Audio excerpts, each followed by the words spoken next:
Hey, before we go further, talking about all these hidden obstacles, healthcare and taxes and all those things in retirement, take a second because we're talking about the blueprint, the Roth blueprint offer, and maybe just for a little bit, explain the difference between contributions and conversions because people seem to get very confused. Mitch, I make too much. I can't do that Roth conversion. Yeah, the biggest difference, Mark, and you're right, this does get confusing for folks. On contribution, yes, there's income limitations. You can't make above a certain threshold. If you're married or single, there's different amounts. But yes, if you're above that, you're limited to how much you can contribute. But when you're talking conversions, there is no limit.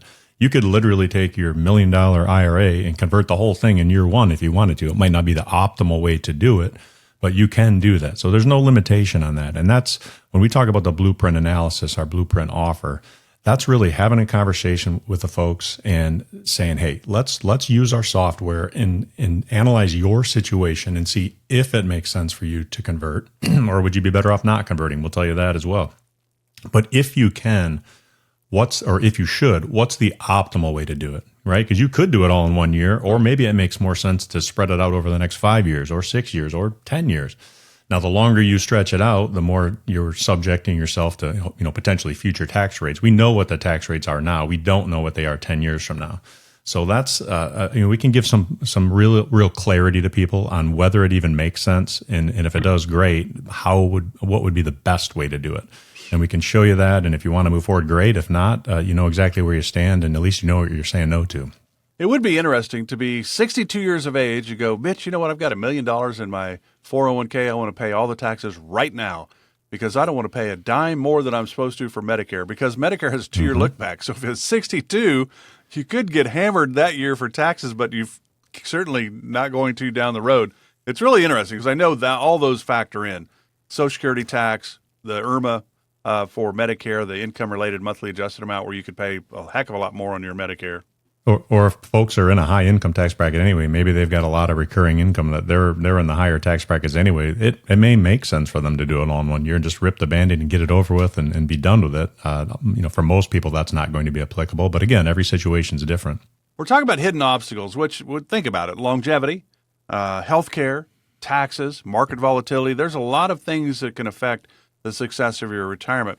And when it comes to retirement planning, Mitch, finding the right balance between preserving your savings and growing your money, in a way, can almost feel like you're walking a tightrope. So there's some financial professionals talk about the bucket strategy. I don't know if you use a bucket strategy or what, but there is no doubt you've got to have different channels, I'm sure, for income and your strategies. Can you explain what the bucket strategy is and if you use it, how it might help retirees balance protection and growth?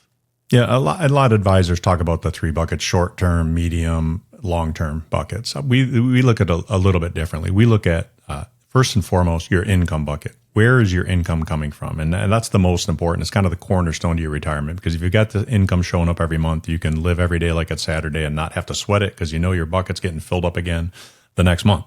And that's a combination of Social Security, pensions, any annuity income you might have. So whatever those recurring guaranteed income payments you're getting, that's your income bucket. The next bucket would be what we call the protected bucket. And that might be for short-term needs. Maybe that's just throwing money in a CD or something safe because you need it 6 months or a year from now. Or it's longer-term money in nature, but you just don't want to risk it. You want to make sure, hey, let's get a decent rate on it, but I know if the market tanks, I'm not going to be taking a 20 or 30% loss. So that's the protected bucket. And maybe those are for some unexpected expenses that, your income bucket's not necessarily accounting for. Maybe your need is $10,000 a month and, but then your roof blows off or your engine blows and you need an extra chunk of money. You could pull it out of the protected bucket. The third bucket is your market bucket. And I always say, listen, the market's going to go up, the market's going to go down. But if you've got your income bucket taken care of and you've got your protected bucket taken care of, you can be a lot more aggressive on your market bucket than maybe you normally would be comfortable with because you're not dependent on that bucket for anything anytime soon. That's your long-term money. That's your 10-year money. And you can let that ride and roll and go up, go down, because it doesn't matter. You don't need it right away. And most periods, short of 2000 to 2009, you're not losing money in the market over a 10-year period. And even then it was, -1 annualized return during that, what we call the lost decade.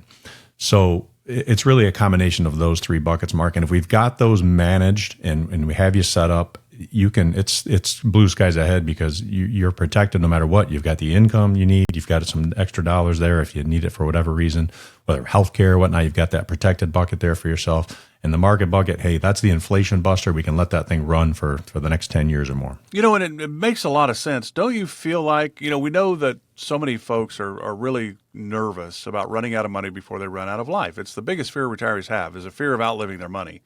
And the reason for that is basically all their money is in the market, and then they're pulling money from that, and then the market goes down, and now it's a double whammy. I mean, they're going to run out of money way faster.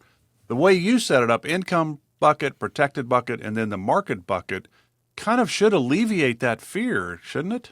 100%. And that is the difference is, you think about somebody that's retiring with $1 million, and they're going to start pulling 4% because everybody out there says 4% is the safe withdrawal rule. So they pull $40,000 out. That's fantastic. But what if the market goes down 20% the next year? Now you're at 800 minus your 40. You're at 760. You start taking, are you going to take the same amount out? Well, then you're taking a lot more than 4% because 40 grand out of 760 is a lot higher percentage than 4. Or are you going to be willing to take a reduction? Are you going to still take 4% of 760? And if that's the case, that's fine. But most people don't want to get a pay cut in their second year of retirement. And that's where people ran into trouble in 2000 through 2009. The person that retired in 1999, they saw market returns of minus 10, minus 12, and minus 23 in the S&P 500 in those 2000 through 2002 years. And they were, they're under the pressure now of, wow, we've been taking money out. We've lost a significant chunk of our nest egg, and we just can't sustain these levels. And a lot of people were unretiring, going back to work, or they were living on a lot less than they ever hoped. So by having those buckets defined and having those income streams set up, and there's tools out there that we can create proportionally more income a lot more safely than you can throwing it in the market and hoping for the best. Again, hope is not a strategy, and it's the same thing when you're planning income. You don't need hope. You need a strategy that you know is going to provide the income month after month after month. All of us know that life goes exactly as we'd hoped, right? Once we get out of high school, go to college, everything just works perfectly. There's never any challenges.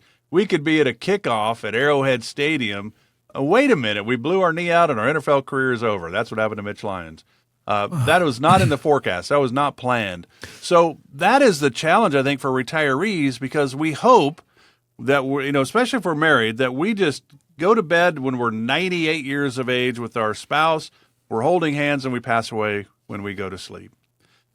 That's not very common. So there's a lot of unexpected things happen. How do you help your clients adjust? Because at the end of the day, the retirement of steel process you walk people through has got to be flexible, and it's got to move with things that are happening in our lives. Well, you're exactly right. When we talk to folks and we map out a plan, I always say, listen, this is a snapshot in time. This is today's picture based on today's rates, tax rates, Social Security, this, that, and the other thing. Each year going forward, we're going to recalibrate this thing. And I like to say we're going to keep you between the rumble strips on the retirement highway, because things are going to change, right? Market's going to be up one year. It's going to be down the next. You're going to have tax rate changes. So we need to recalibrate that plan continually. You just don't say, oh, I'm going to live on X and, I'm going to hope for the best in the market. And hopefully tax rates don't go up in retirement, so I don't get hammered on my distributions from my retirement plan. So that's something, yes, you've got to be fluid. But there are certain things that we can map out and we can make certain, and income is the number one thing, right? If you've got Social Security of $3,000 and maybe a pension of $1,000, and that's $4,000, but your need is $7,000, that's the first thing we're going to attack. Is like, listen, how are we going to create that extra $3,000 to bridge the gap from what you have in income to what you need in income? And let's do that as efficiently and optimally as possible. Tie up as little of your assets from your 401 or IRAs and other retirement accounts. Let's use as little of that as we have to make that income a certain thing each month. And then the rest of it, we can be more aggressive. But let's take care of the income first and bring that certainty at least. When they talk with you or one of the advisors at Mitch Lyons Wealth, what's the value of that? To me, it's clarity into their situation. They have questions, they have concerns. All right, let's alleviate some of their concern, or say, you're right to be worried about that. Here's what we need to do, whatever. But talk about kind of that process. When people call, because people go, man, I wish I would call. I wish I had the nerve to call, but I probably don't have enough for Mitch Lyons Wealth. He was an NFL guy or whatever. They kind of talk themselves out of these opportunities, I think. I would say this, you have nothing to lose. You've spent 30 or 40 years saving for retirement, diligently working, putting money into your 401, your IRAs, your Roth. And wouldn't you like to know that you've done all you can, you've put all the ducks in a row to help you have a retirement that you've dreamed of? And it's a brief call to start with. And if we think we can help you or may provide value, great, we can talk further. If we don't think so, hey, or if we think you're all set, hey, you're on track, you don't need our help, we'll let you know that too. I don't want to waste your time. But the fact remains is, I think a 10-minute call, or if it went further and turned into an hour appointment, on another meeting, I think that's well worth the 30 or 40 years you put in trying to accumulate, right? So you don't have anything to lose. We're not going to put pressure on you. We're not selling you anything. It's just a conversation. We like helping people, and whether you have a lot or a little, we have clients that have a lot. We have some clients that have a little.